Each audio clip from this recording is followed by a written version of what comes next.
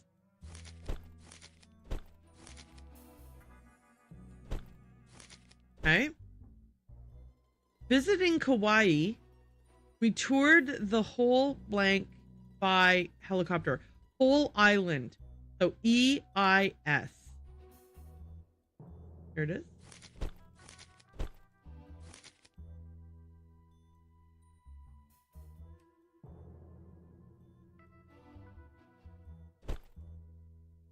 The Smart Traveler OPOR first class reservations.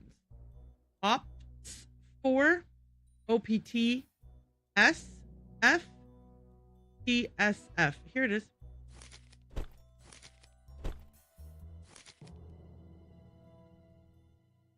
This would have been a good time for me to use my overhead cam, like if, but, or maybe not. I don't know. We want to groom souvenirs at the market before our flight. We want to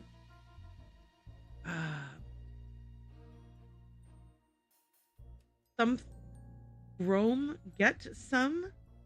See, I feel like it would be get some, but that's obviously not going to be right. Grab some souvenirs at the market before our flight. ABS.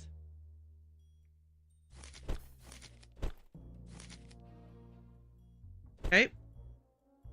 We loved San Francisco and would blank visit California again. I think it's going to be gladly. So GLA goes in front of the DLY to make gladly. Here it is. Okay. The Kingdom of Swaziland is Eswatini by its natives. Is also called Eswatini by its natives. So SOC. Here we go.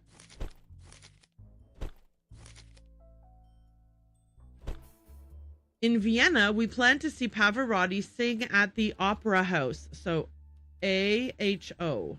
Oh, look, it's right here. Ready to go. Okay.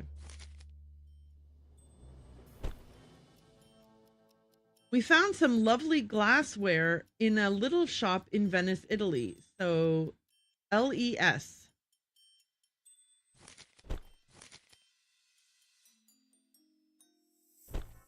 Okay. Next one is all of our New York Tri-Ave included seeing shows on Broadway. All of our New York trips have included. So we need PSH. Look at that. It's already right there. I'm going to put this over here. Okay. Cramming in brunch, a hike, and a tour makes for a lengthy day? No. Cramming in brunch, a hike, and a tour makes for a Lang day. Okay. LENG. Is there one that ends in S?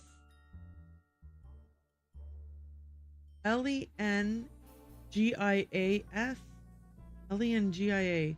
Langia? That doesn't make any sense. Any other ones ends in S? No. Okay. Oh, does any of them end in ST? No. Lengthy day. LENGTHYDAY. Okay, yeah. No, I'm an idiot and didn't catch that. Okay, lengthy day. Upon arrival in the Maldives, hire a scene to reach another atoll. Hire a seaplane. SEAPLANE. Okay. S-E-A. Oh, wrong one. This is the one I meant. S-E-A-P-L-A-N-E. Not S-E-E-P-L-A-N-E. Okay. Okay. In Egypt, a bride be needed to visit special historical sites. A bribe may be needed to visit special... And you really shouldn't be doing that. The reason is because too many people are touching the things in Egypt and they're like rubbing off, because the stuff is made from like sandstone. Just humans touching them have caused damage to them. And so, but there are people who will take bribes and let you look at stuff, but then you're just damaging historical sites. So don't do that. When driving in England, remember to keep left on the roads. So that's keep left. That's this one. Okay. You will have a home at the Costa Rica volcanic springs. Okay, well, that's definitely not you will have a home at the Costa Rica volcanic springs. So you will have a... What do I think it is?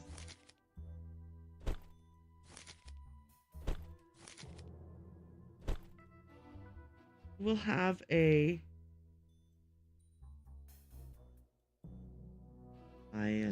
Nope. Hot time. H-O-T-T-I-M-E. You will have a hot time at the Costa Rica volcanic springs.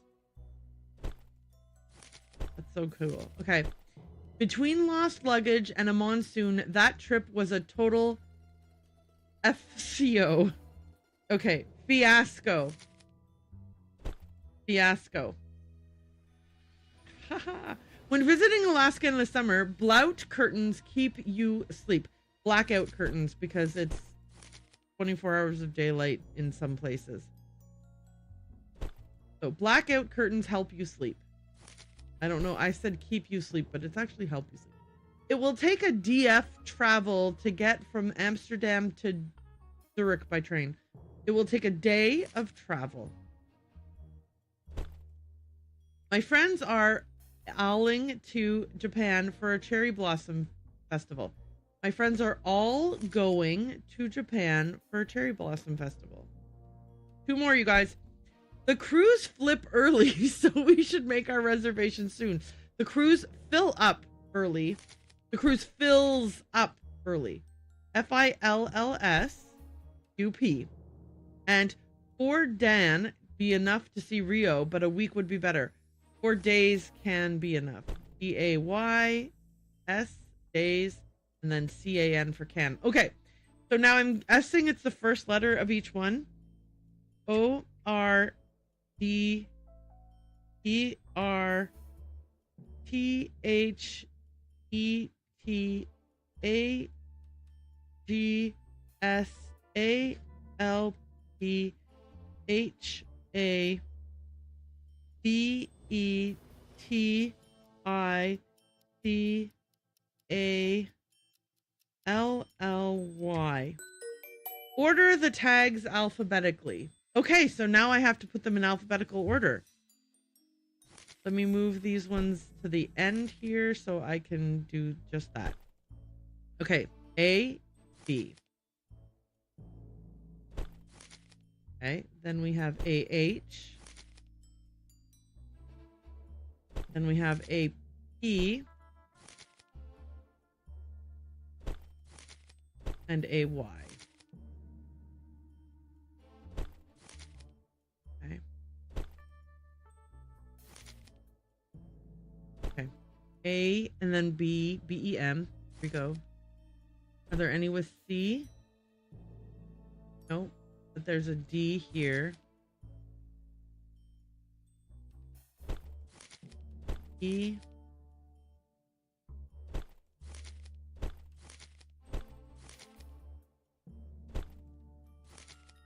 Let me just make sure I'm not missing any. Oh, there is a C. Dang it. Okay.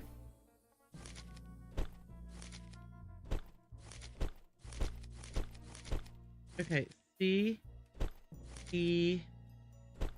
E. E. E. Okay. F. I don't think there's any F. E. H. H.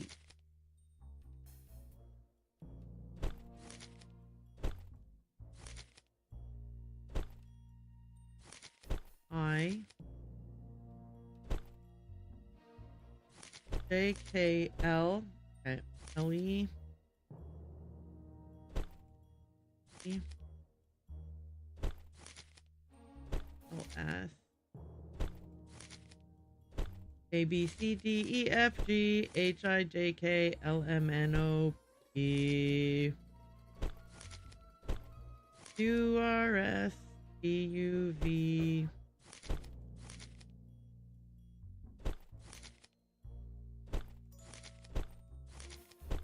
W, X, Y, and Z. Okay, they are now in alphabetical order. So what do I do? It can't be the first letter anymore.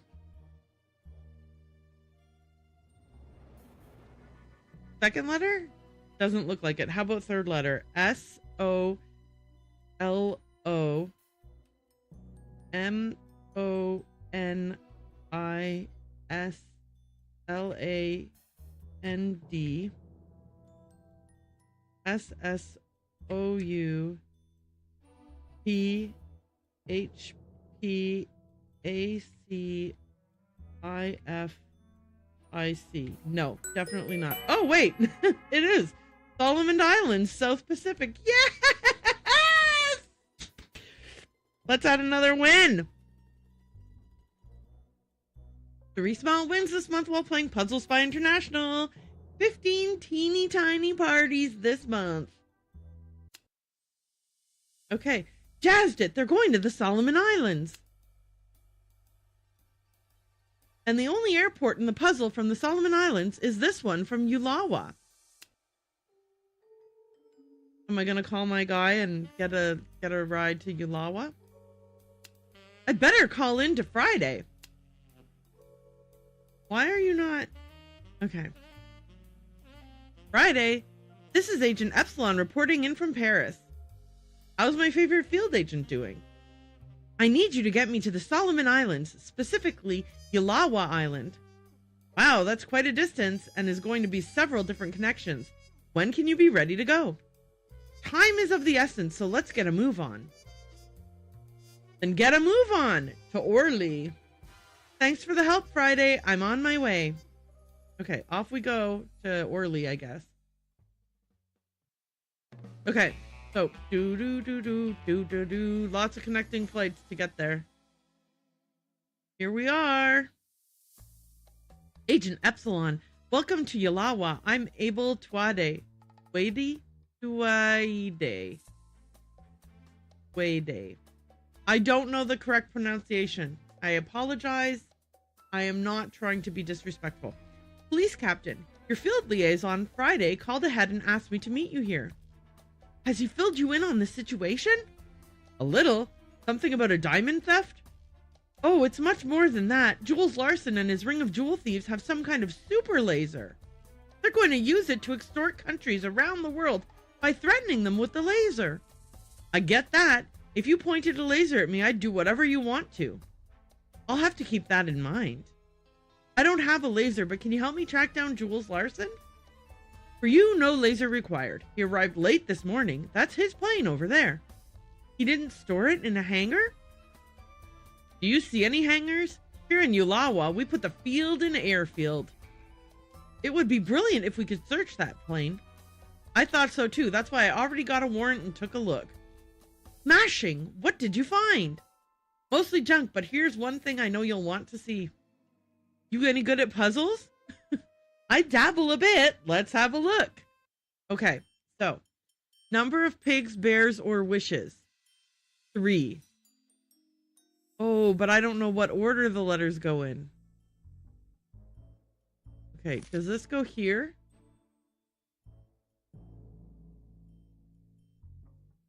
No, it can't be that easy. Okay. Oh, I type in 3 here and it fills it in. Okay, thank goodness. Jigsaw's outer pieces, or where to read this puzzle's solution. Edges. Deep blue dye used in jeans. Indigo. Whoops. Indigo. It goes on for weeks.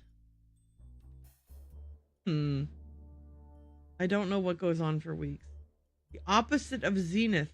Oh, wait, how about month? Because a month goes on for weeks. The opposite of the zenith is the...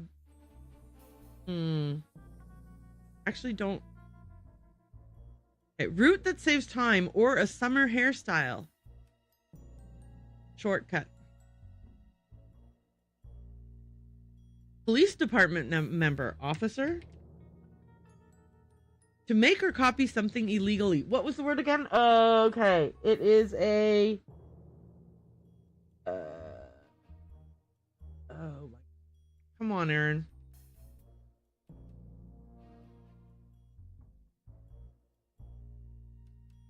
It's not counterfeit. It's the other thing. I'll come back to it. Slow, sentimental songs. Ballads. Ballads. Aspiration of a kiwi. Flying? Is a kiwi a flightless bird, I think? Donut shaped. Round. Amount of sound or 3D space. Volume. Okay. Let's check if the ones we've got so far are right. Flying and round are in... Oh my gosh. Oh, I thought these were all wrong. No, they're just not in the right place yet. Flying and round are incorrect, though.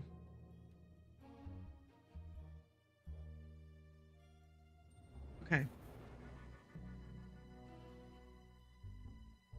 Eating?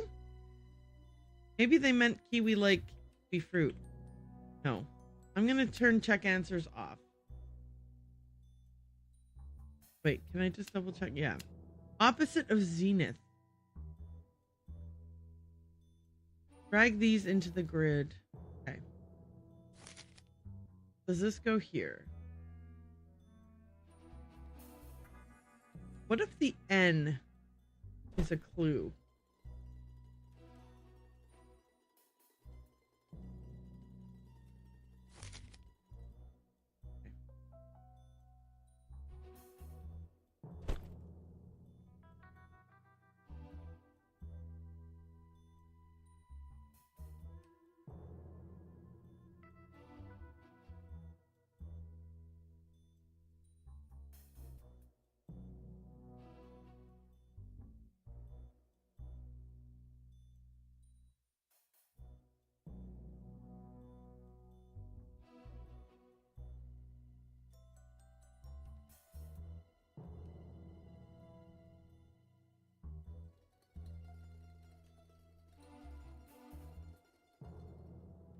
Okay.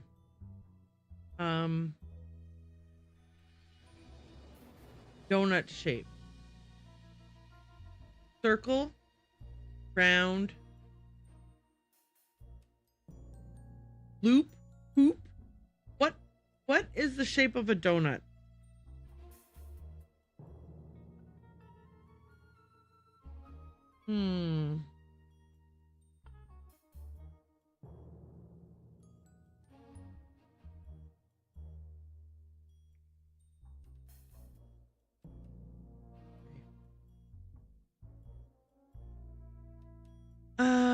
To make or copy something illegally.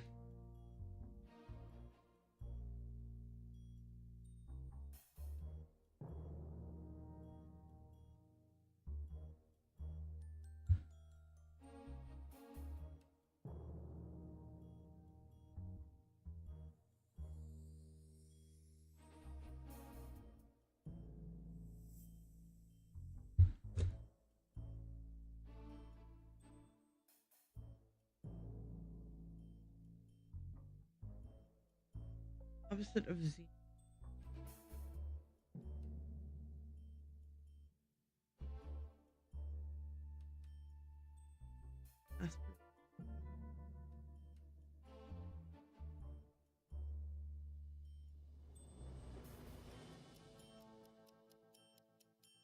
Donut. Huh.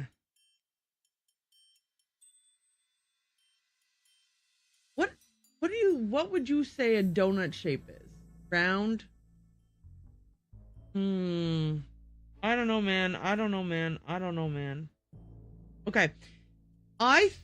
Here's what I'm going to do. I think that I'm stuck.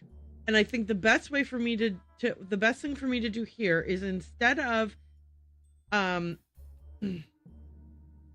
so I would, instead of pushing too much forward, I would like to stop here and resume this puzzle another time.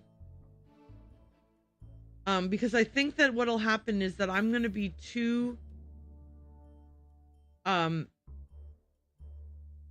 tempted to look up an answer or like Google something, and I would rather not. So I'm going to actually just save here.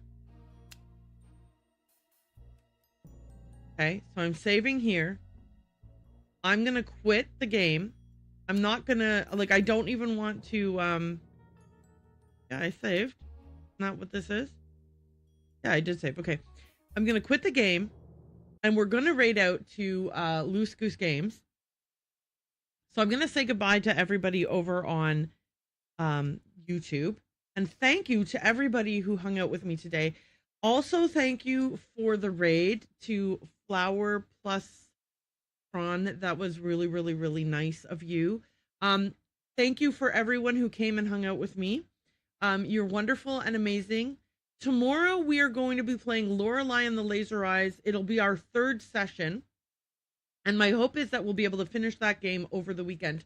That's where I'm going to use my new overhead camera for my notepad, like my physical notes, that you write on a piece of paper, not notepad, like not a notebook, like not an electronic notepad, like a real notepad that I'm writing notes on. And so that'll be kind of cool. We'll test that out on that stream. So everybody who joined me today, you guys are awesome and wonderful. I am so grateful to you. I'm going to say goodbye to everybody over on YouTube now. Bye, goodbye, and goodbye.